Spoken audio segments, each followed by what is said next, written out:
Jacques Desremaux, bonjour. Bonjour Didier. Vous êtes avec Norman Gagny, cofondateur de Cheese Club, une entreprise un peu particulière puisque c'est une entreprise de livraison de fromage frais en mode groupé qui est particulièrement appréciée par la communauté française de Hong Kong. Et vous remportez aujourd'hui le trophée coup de cœur du petitjournal.com. Merci Didier. Pour ces liens en particulier tissés avec la communauté et votre grande réussite. Est-ce que vous pouvez nous parler un peu de votre parcours et de Cheese Club? Alors avec Norman, on est en Asie depuis longtemps. Moi je suis arrivé en 2009, Norman en 2010.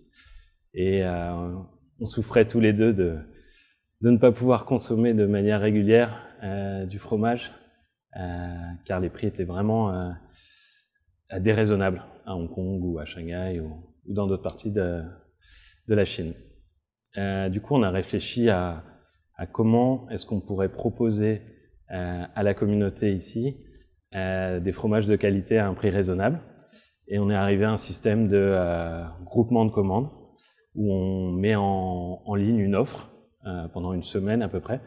Les gens achètent et après on importe tout d'un coup et on livre chez les clients. Ce qui permet au final d'avoir des produits frais à un bien meilleur prix. Et alors, si j'ai bien compris, pendant la période du Covid en particulier, c'était particulièrement apprécié puisque les Français ne pouvaient pas voyager. Alors, pendant la période du Covid, ça a été un petit peu complexe d'un côté, parce que nos fournisseurs sont principalement des petits producteurs qui, en France, ont fermé car leurs débouchés naturels étaient fermés. Les marchés régionaux, les cantines scolaires, les restaurateurs, tout avait fermé pendant plusieurs mois en France et du coup certains ont clairement arrêté de produire, ce qui nous a posé des soucis. Ensuite, en termes de logistique, ça a été vraiment compliqué. Bon, tout le monde est au courant, mais il y a eu beaucoup moins de vols, des problèmes aussi au niveau du maritime. Du coup, on a eu vraiment des difficultés en termes de sourcing et d'approvisionnement. Et de l'autre côté, par contre, tous les gens qui étaient à Hong Kong manquaient de ces produits français dont ils avaient l'habitude de consommer à chaque fois qu'ils rentraient en France. Du coup, il y a eu un petit peu un excès de demande. Donc, on a dû faire face à d'un côté beaucoup de demandes et une difficulté pour apporter l'offre. Alors, comment vous vous êtes adapté? Comment vous avez résolu cette équation si difficile?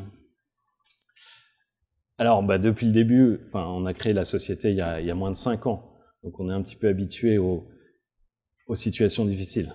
D'abord avec les protestes, où là, la difficulté était de livrer les clients, car les rues étaient barrées, les livreurs pouvaient pas passer. Ensuite, avec le Covid, c'était très imprévisible, très instable. Ce qui nous a beaucoup aidé, je pense, c'est le fait d'être une petite structure très flexible. Donc de pouvoir réagir très rapidement, changer notre business model, trouver des nouveaux fournisseurs, trouver des nouvelles solutions logistiques. Et puis aussi beaucoup de travail pour réussir à s'adapter.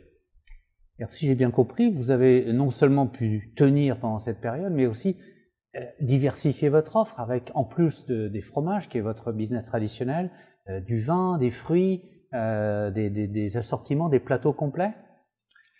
Ouais, alors pendant ces années, on a réussi en même temps à beaucoup diversifier l'offre, donc les produits comme tu disais, des fromages, on est passé à la charcuterie, puis au vin, puis aux fruits et légumes, puis ça s'est élargi. On a aussi diversifié la manière dont on propose les produits, c'est-à-dire qu'aujourd'hui on n'a plus seulement cette offre groupée que tout le monde connaît, notre offre mensuelle, mais on a aussi un magasin permanent qu'on appelle The Shop, où les gens peuvent acheter pour une livraison le lendemain. En fait, on l'a créé du fait qu'on avait tellement de demandes pour les gens qui avaient raté les dates de commande. Au fur et à mesure, ça devenait difficile à gérer. Du coup, on s'est dit, on va créer un système pour ces gens-là. Et aujourd'hui, ça représente une partie assez importante de notre activité. Alors justement, après 4 ans d'opération, 5 ans vous disiez, donc depuis 2018, pratiquement 5 ans, Ouais. De quoi êtes-vous le plus fier?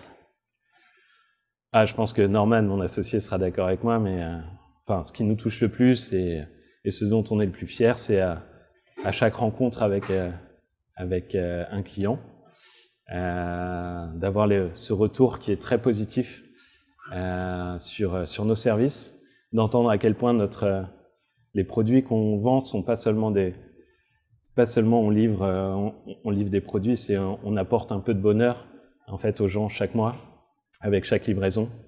Et on a eu beaucoup de retours très touchants de personnes qui nous ont dit, notamment pendant la période Covid, à quel point ça leur faisait chaud au cœur chaque mois de recevoir un petit bout de France à la maison. Alors justement, le Covid, les difficultés sanitaires ont beaucoup frappé Hong Kong. Une partie de la population française a quitté la ville l'année dernière, au début de l'année.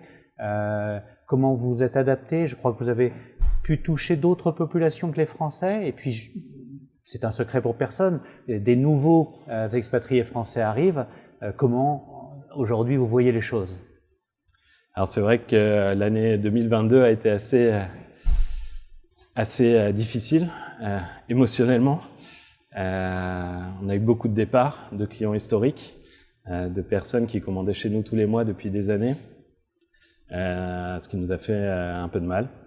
Mais on a réussi à toucher une nouvelle cible en augmentant notre clientèle dans les autres communautés expatriées et aussi dans la clientèle locale, qui, bien qu'elle ne consomme beaucoup moins de fromage qu'un Français moyen, est quand même très intéressée par tout ce qui est lié à la nourriture. Alors aujourd'hui, ce trophée coup de cœur, j'imagine, qui vous fait plaisir, en quoi est-ce qu'il vous touche? Il nous touche du coup droit au cœur. Je pense que le nom de ce trophée nous convient parfaitement parce qu'on met beaucoup de cœur dans ce travail. Cheese Club pour toute l'équipe, c'est une passion de la nourriture, une passion de pouvoir apporter le meilleur. Notre objectif, c'est vraiment de pouvoir apporter le meilleur rapport qualité, prix, service pour nos clients qu'on considère comme des amis. D'ailleurs, au début, ça a commencé essentiellement avec nos amis et qu'on cherche à livrer ou à servir le mieux qu'on puisse. Jacques Desromeaux, merci beaucoup. Merci et Didier. Bravo encore. Merci et merci à vous aussi.